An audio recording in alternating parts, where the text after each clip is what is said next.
Hey gang, welcome back to Big Board. So let's have a quick look at how I go about setting up monster games, and I'd love to get your feedback on your approaches to organizing fairly substantial games, particularly when you're playing solo. It's obviously a lot easier when you're doing it together.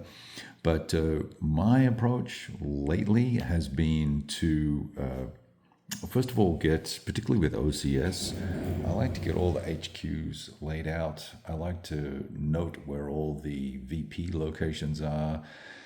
And in this particular game, because they use fronts, mark out where the fronts potentially would be, the boundaries and stuff like that. The boundaries probably won't stay on the map the whole time, but it's more just a little bit of a guidepost to sort of get my brain working on what's going on with the game. But of course, the heart and soul of it all is how do you get all those damn counters onto the map and do it so you don't have to, touch the same counter multiple times and, all the rest of it. And you clip them all first and then organize all the counters and then put them all on the map.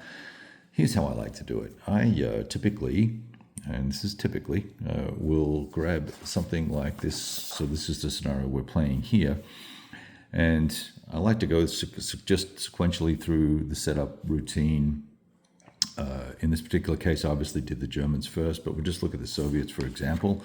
I'll go through in sequence. And the nice thing about the OCS games is that each map, the layout starts at the lowest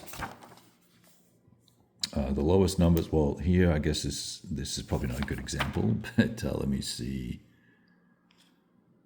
Yes, so it does start with the lowest numbers first, but the way it'll typically work, so if on row 23, column 23 on map B, the lowest number is 28, and then 29 is the next highest, and then it'll go over here to 30, 31, etc., right? And then when we get to the next row, which is 24, then 25, 26, 27, 28, 29, 30, 31. And then what I like to do is when I see runs like, let's see if I can zoom in here a little bit here. When I see runs like this, so it goes 31, 06, 08, 09, 10, 11, 12, right? I'll pull all those counters, punch them all and lay them all out here, locate where they're going to go, and then I'll just pop them up one after the other. And that tends to, makes me feel good when I see like 5 or 6 different counters all get going and get laid out real quick, which is nice. So I like to do that. And then, that's probably one of the big things for me. I like to clip as I go.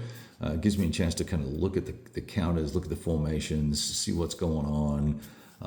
Look at the variations in the different counters and their activity ratings and action ratings and efficiency ratings and things like that, combat values and all that sort of good stuff. So I'm not sure what you do with your setups for larger games like this. As you can see here, the Germans have, well, that's the end of the Soviets, but the Germans start down. No, you can't see because we're zoomed in.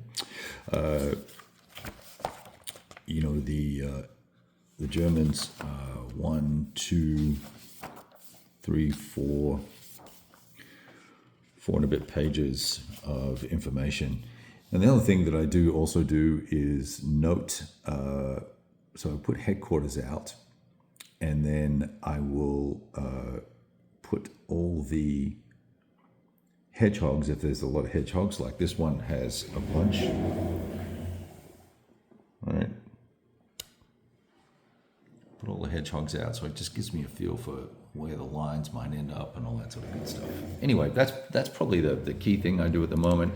The other big thing that I like to do, particularly for games got specific module rules and things like that, I'll take the sequence of play and then insert in a spreadsheet some of the specific rules and where they potentially can be used or occur inside the sequence of play, and make a note about them so that I can go through here.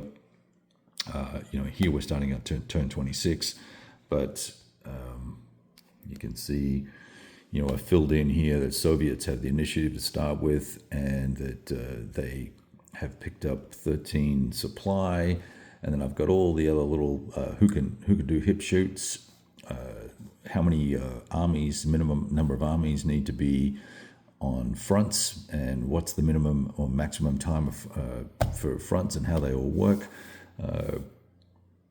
Regrouping, how does that all work? And then the partisan rules are here as well, just little commentaries or key points I want to try and remember.